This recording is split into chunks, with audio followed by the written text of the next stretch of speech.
Hi guys, personal nga kami pupunta sa bahay ni Nanay Maria. Ito nga guys, yung nakilala lang namin dun sa may shop namin. Ayan nga guys si Nanay Maria. Mag-hi ka naman na yan.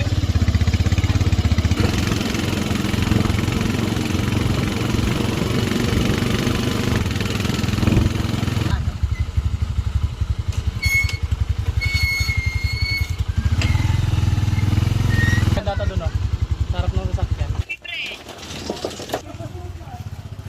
At eto nga guys, nandito na kami sa bahay ni Nanay Maria.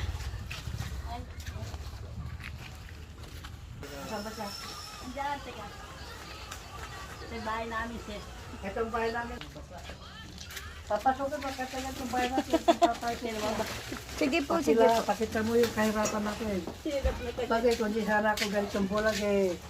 Dahil isasakripoy ko wala. Hindi na ako makatrabaho. Oo nga tay. Kaya nga, sinadya ko pong pumunta dito sa inyo eh. Opo. Baka natatakot ko ba sa Hindi po tay, hindi po.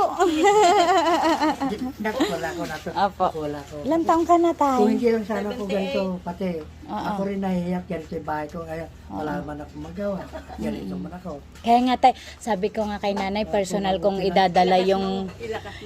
Personal kong dadala yung bibigay kong konting tulong. Salamat lang, Oo, kasi yung bigas Pare mo. naman sana lalong umadlod ang buhay nyo. Oo.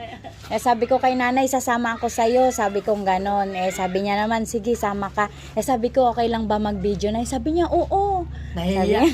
Kako nga siguro di maniniwala. Pag ako isama ka, nakakatumbay natin. Hindi. Ikaw man ang putik. Hindi Upo na, ka, upo tay, ka. okay lang. Nakaupo na po ako. Ayan si Nanay Maria. At eto nga, siya lang po kasama niya? Tay, siya lang po kasama niya? Mama ako dahil mag-ama. Oo. Magmula nung hindi na ako kakatrabaho pati